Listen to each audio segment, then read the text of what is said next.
ఈ సినిమాకి సంబంధించి ఈ ఫ్యూచర్ వరల్డ్కి ఫ్యూచర్ ప్రీక్వెల్ కానీ సీక్వెల్ కానీ దీని మీద కూర్చుంటాం.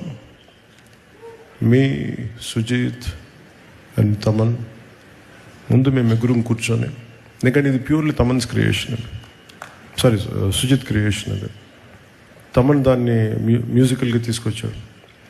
సో ఇవన్నీ కూర్చోబెట్టి భవిష్యత్తులో ఎలా చేయాలి, దీన్ని ఏ విధంగా చేయాలి, నాకున్న తక్కువ టైంని ఎక్కువగా ఎలా చేయగలగాలి, ఇవన్నీ చూసుకొని అభిమానులందరికీ కూడా మీరు ఇలాంటి సినిమా కోరుకున్న నన్ను ఇలా చూడాలని మీలో కొంతమంది వచ్చి సినిమా తీశారు, సుజీత తమన్.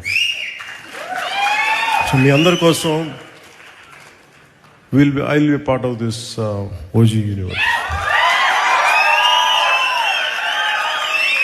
అంటే మొన్న